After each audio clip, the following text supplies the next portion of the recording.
தமிழ் சினிடாக் நேயர்களுக்கு வணக்கம். உங்களுடன் பேசுவதற்கு சரவணன்.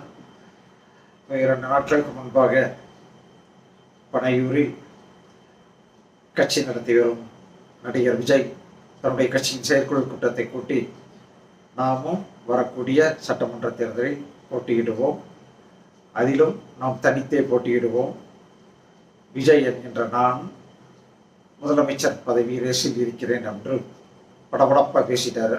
பரபரப்பாயிருச்சு அரசியல் களம். இதன் மூலமாக தமிழக சட்டமன்ற தேர்தலில் 2026 சட்டமன்ற தேர்தலில் 4 முனை போட்டி நிலவப் போகிறது.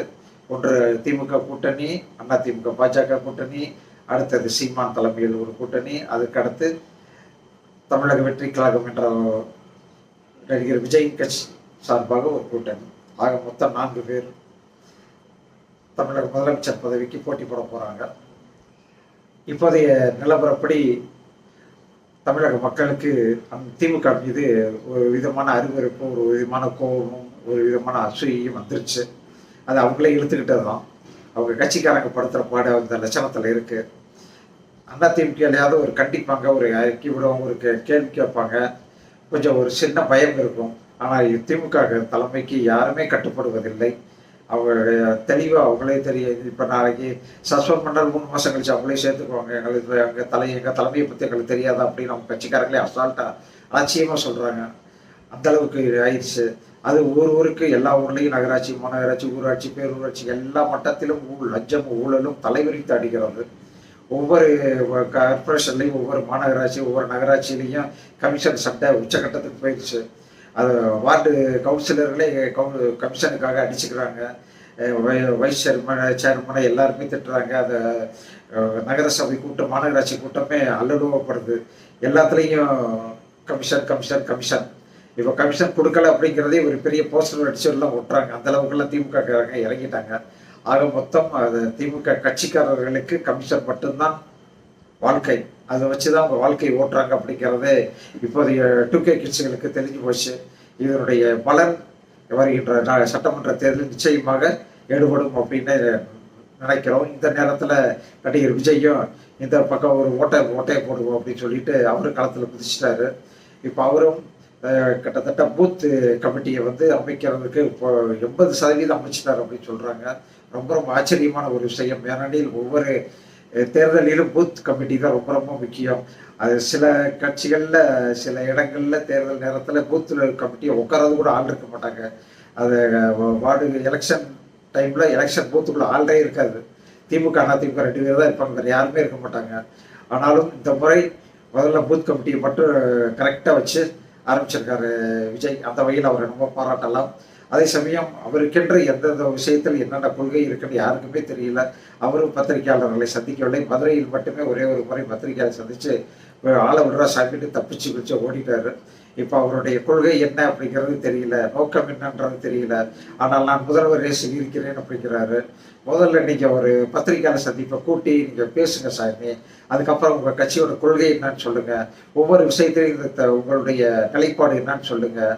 உங்களுடைய நீட் தேர்வு, மற்ற மத்திய அரசு கொண்டு வந்த சட்டங்கள், மொழி பிரச்சனை, இதில் எல்லாம் உங்களுடைய கொள்கை நிலைப்பாடு என்னன்றது சொல்லுங்கள். சும்மா வெறுமனே அறிக்கை விட்டுக்கிட்டே இருக்கிறதுல அர்த்தமே கிடையாது. இதையெல்லாம் சொன்னால் தான் உங்களுக்கான ஒரு எந்த கட்சியிலும் சாராதவர்கள் யாருக்கு அதிகமாக ஓட்டு போடுறாங்களோ அவங்க தான் ஜெயிச்சுக்கிட்டு இருக்காங்க இப்போ வரைக்கும். அந்த ஓட்டை அப்படியே சாலிடாக தனியாக நிற்கிது. அந்த ஓட்டை வாங்குறவங்க தான் ஜெயிக்க முடியும். அந்த ஓட்டை நீங்கள் வாங்கணும்னா நீங்கள் வெளியில் வரணும், பேசணும், போராட்டம் செய்யணும், போராட்டத்தில் இறங்கணும், போராட்ட களத்தில் இருக்கணும், ஜெயிலுக்கு கூட போகணும். ஜெயிலுக்கு போயிட்டு வந்தீங்கன்னா 1000 ஓட்டு 10,000 ஓட்டாக மாறிடும். கண்டிப்பாக மாறும். அந்தளவுக்கு ரொம்ப நல்லவங்க நம்ம தமிழகத்து மக்கள். இப்படி ஜெயிலுக்கு போனவங்களையா பாராட்டி வாழ்த்தி ஓட்டு போட்டு தான் கடைசியாக அவங்க ஜெயிலுக்குள்ளே உட்காந்துருக்காங்க. ஜெயிலில் என்ன வீடு எனக்கு ஜெயில் தான், அந்த லட்சணத்தில் இருக்குது. அந்த வகையில் நடிகர் விஜயின் இந்த முயற்சி நிச்சயம் பாராட்டுக்குரியது. ஏன்னா தனியாக நிற்கிறேன், எனக்குன்னு ஒரு கொள்கை இருக்குன்னு யாருடன் கூட்டணி சேரல சொல்லுறதுக்கே ஒரு தைரியம் வேணும். அது ஏற்கனவே சீமான் கடந்த பல தேர்தல்களில் அவர் தனியாகவே நின்றுகிட்டு இருக்காரு. இந்த முறையை நான் தனியாக நிற்கிறேன்னு சொல்லிட்டாரு. ஆனால் அதை விட சீமானும் விஜயும் ஒன்று சேர்ந்து ஒரு கூட்டணியை அமைத்தால் கூட நிச்சயமாக பெரிய வாரியான வாக்குகளை பிரிக்கலாம். சில இடங்களில் அவர் ஜெயிக்கக்கூடிய வாய்ப்புகள் உண்டு. அதுக்கு முதல் வழி 2 பேரும் ஒன்று சேரணும். ஒன்று சேராமல் எதுவும் செய்ய முடியாது. தனித்து நின்று யாருமே இங்கே ஜெயிக்கிற ஆட்சிக்கு வரவே முடியாது. தனித்தென்று ஜெயிச்சார் வரலாறும் கிடையாது. திமுகவும் கிடையாது, அண்ணா திமுகவும் கிடையாது. எல்லாருமே எம்ஜிஆர், கருணாநிதி காலத்திலேயே, அண்ணாதுரை காலத்திலேயே அவங்க கூட்டணி வச்சு தான் வந்திருக்காங்க. கூட்டணி சில கட்சிகள் கண்டிப்பாக கூட்டணி சேர்ந்திருக்காங்க. அதனால அண்ணாத்து காலத்திலே சுதந்திர கட்சி ராஜாஜியோட கூட்டணி சேர்ந்து தான் அவர் வந்தார். அதுக்கப்புறம் கருணாநிதி காலத்தில் கம்யூனிஸ்ட் கட்சியோட பல தேர்தல்களில் கூட்டணி, அதுக்கப்புறம் காங்கிரஸோட கூட்டணி, அப்புறம் காங்கிரஸ் விட்ட ஜனதாவோட கூட்டணி, இப்படி பல்வேறு கட்சிகளோட கூட்டணி சேர்ந்து தான் ஆட்சிக்கு வந்தார் கருணாநிதி. அதே மாதிரி அவர் உயிரோடு இருந்து கடைசியாக காலகட்டத்தில் கூட மைனாரிட்டி ஆட்சி தான் நடத்திக்கிட்டு இருந்தார். காங்கிரஸ் கட்சி கொடுத்த ஆதரவு தான் ஆட்சியே நடந்துச்சு, அதுவும் உண்மை. அதனால தமிழக வெற்றி கழக தலைவர்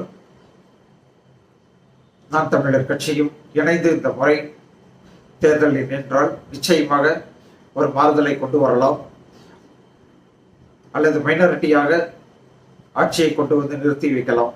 இந்த அளவுக்கு செய்யக்கூடியதற்கு முதல் வேலையே இருவரும் சேர வேண்டும் என்பதுதான். 2 பேரும் சேர்ந்து தேர்தலை சந்தித்து, மக்களை சந்தித்து ஓட்டு கேட்டால் நிச்சயமாக ஒரு மாறுதல் ஏற்படும், மாற்றம் ஏற்படும் அப்படிங்கிறத தமிழக வெற்றி கழக தோழர்களுக்கு நான் சொல்லிக்கிறேன். அதே மாதிரி சீமானும் தன்னுடைய கோபம், பிடிவாதம் அனைத்தையும் விட்டு தன்னுடைய தம்பி, ஒரு காலத்தில் தம்பியாக இருந்தவர் இன்றைக்கு எதிரியாக இருக்கலாம். இதில் அரசியல் இதெல்லாம் சகஜம் அப்பா, விட்டுட்டு போங்க. எப்படியாவது கூட்டணியை வைத்து தேர்தலை சந்தித்து இந்த முறையாவது ஒரே ஒரு 10 தம்பிமார்களையாவது சட்டமன்றத்திற்கு அனுப்பி ஒரு வரலாற்றை புதிதாக எழுத வேண்டும் என்று அவர்களையும் கேட்டுக்கொள்கிறேன்.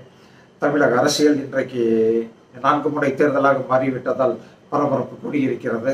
இந்த பரபரப்பு இன்னும் வரக்கூடிய காலங்களில் எப்படி இருக்கும் என்பதை பொறுத்திருந்து பார்ப்போம். நன்றி, வணக்கம்.